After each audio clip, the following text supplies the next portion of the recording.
Today, I'm building a massive warehouse to store all my items. Last episode, I automated iron and andesite, which is extremely helpful to craft all kinds of stuff. But in order to start on bigger projects, I'm going to need a central place in the world to store everything. And my current storage won't really cut it, so I'll need to expand it. But first, I'm getting really tired of chopping down trees manually, so I decided to build a quick little tree farm. It's not the best, but it'll get the job done for now. Basically, the way it works is that all these windmill cells push the contraption in a circle, and it cuts down and replants trees as it moves. Then it deposits everything in this barrel. Now I won't have to commit any more acts of deforestation to fuel economic gain, for now at least. With that out of the way, we need to clear out an area to build the warehouse. And I was thinking about putting it in this area, but as you can see it's not very flat. And I mean, I could go the long and tedious route of digging it all out using a shovel, but that's kinda tedious and boring. So instead I built a wall of drills, assembled it into a cart contraption, then pushed it into the terrain to dig it out for me. And then I just filled in the remaining holes and voila, we now have a flat area to build on. And with that, I jumped into a creative world to start designing the warehouse. Alright, so I've come up with a basic layout for the warehouse here.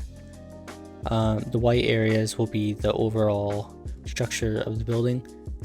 And then these blue areas will be where the vaults are. And the yellow areas will be where the packages traveling along chain conveyors will go.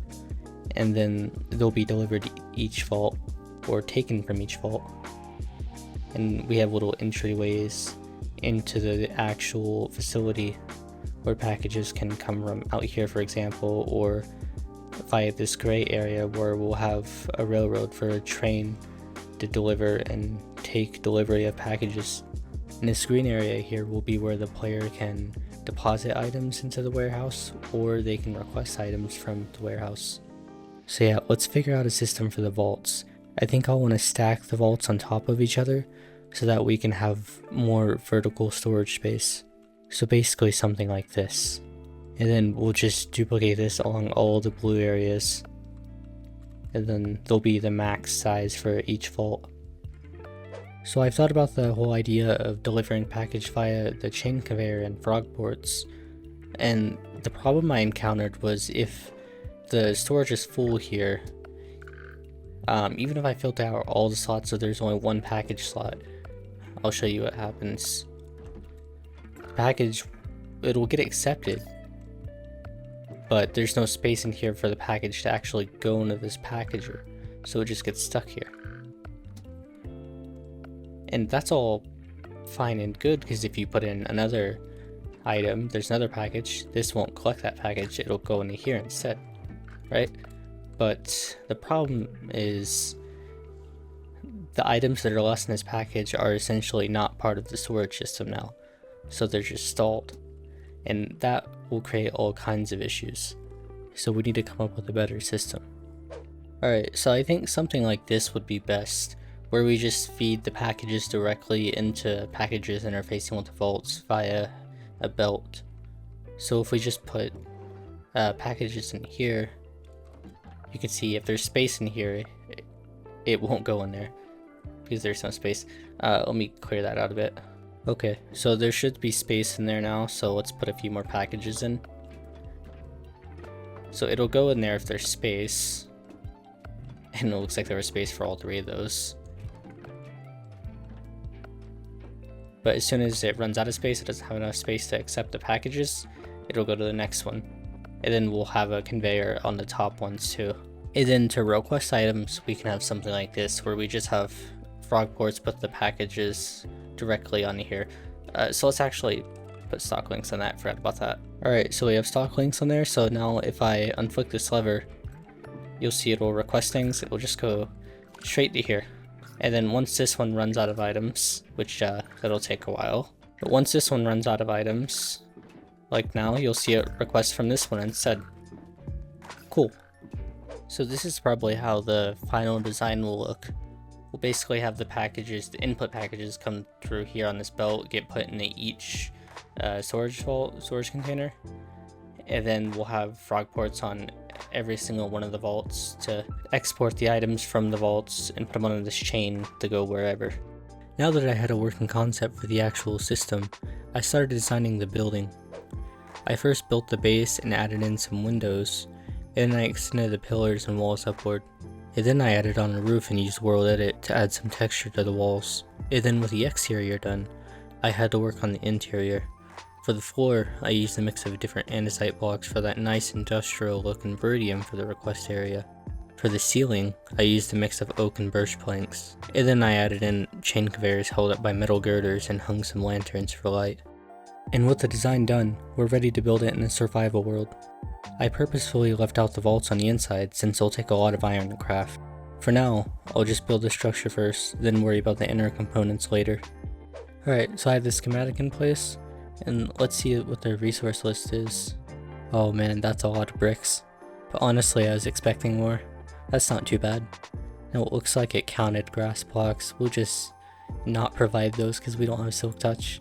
I think the long red bricks should be easy to craft too. And then we have andesite automated, so that's easy. And then there's a lot of umber bricks too, which is going to require a lot of scoria. Overall, not too bad.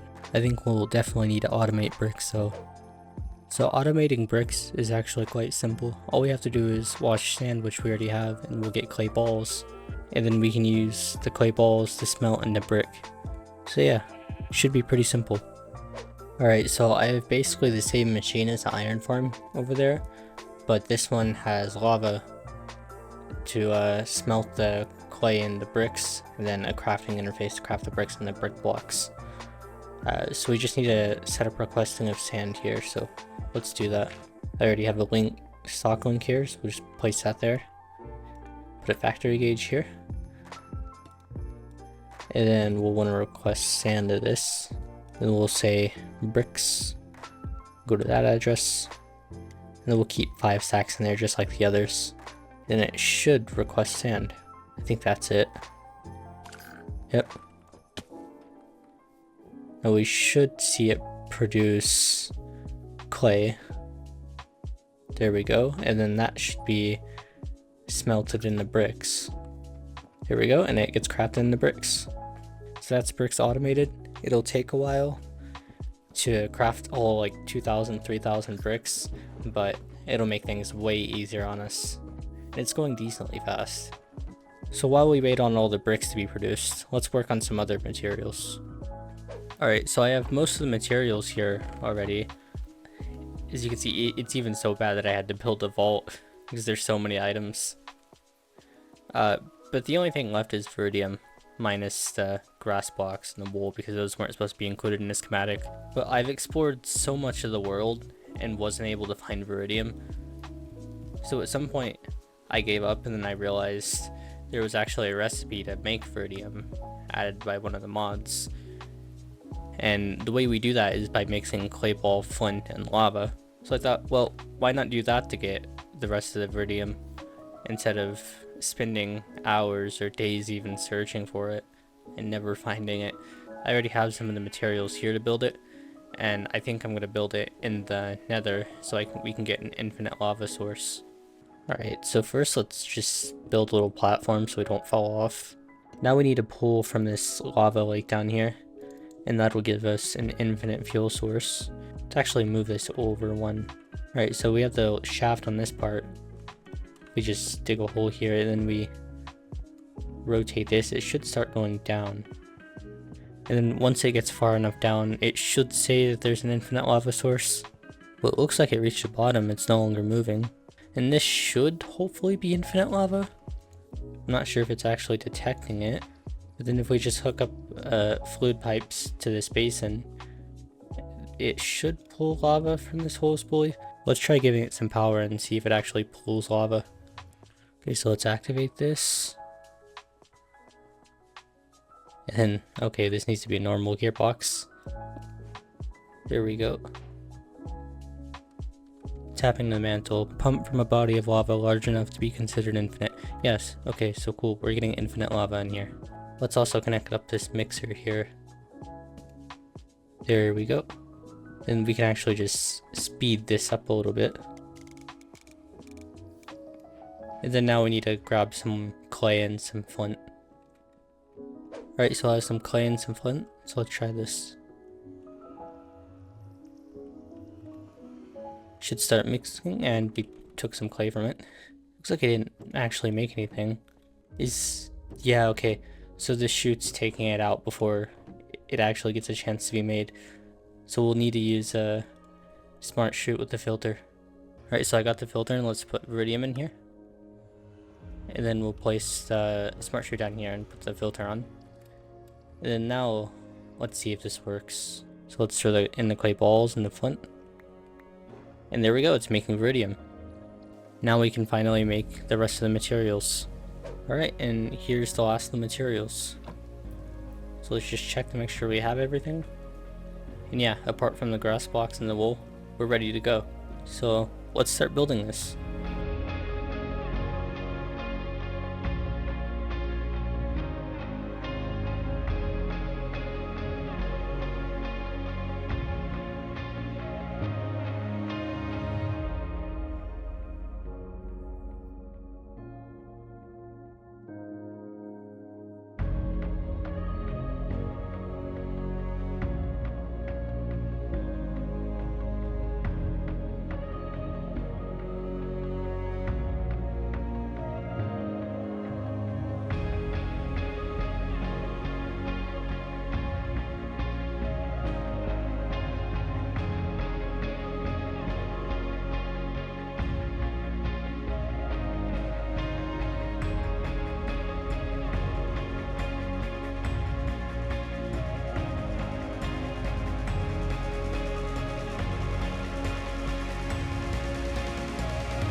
Alright, so the schematic cannon finished the build, and it looks pretty good. Looks like it came out well. Everything seems to be there. And yeah, I think we just need to set up all the vaults and everything and make it actually functional. I also built another windmill to provide power to the warehouse, but I need to run a power line inside, so let's do that. Alright, so I have a little power source right here. I probably won't keep it here, but it's temporary. So I've got a conveyor system here with a bunch of funnels going into packagers into these vaults. I've got vaults all over. I haven't fully expanded them yet because, well, that's a lot of iron that we don't have right now. But for now, let's put package filters on all of these. And I think what we'll do is we'll say just warehouse and then put an asterisk for all. So these will accept any packages, and actually we'll have to make these brass filters, but these will accept any package addressed to any part of the warehouse in any of these vaults. But if we were to name one of them something like warehouse dash vault 0v0 for vault 0, then we put it on this one for example, then it would only accept packages that are addressed to this vault in particular. So that'll be useful if we want to, say, take some iron from the iron farm over there and have it stored in the warehouse, but only have a certain amount, so that we don't have the entire storage fill up with iron, because that would be bad. But yeah, so I'm going to replace all of these andesite funnels with brass funnels, and then we'll be able to put these package filters on. Alright, so I've gotten everything set up, and I have a little request system right here and a deposit system. So if we put all of our items into this deposit system here, it'll create packages, and these will travel along the line and eventually make their way into the vaults. So let's see. Yep, it's going into this vault right here.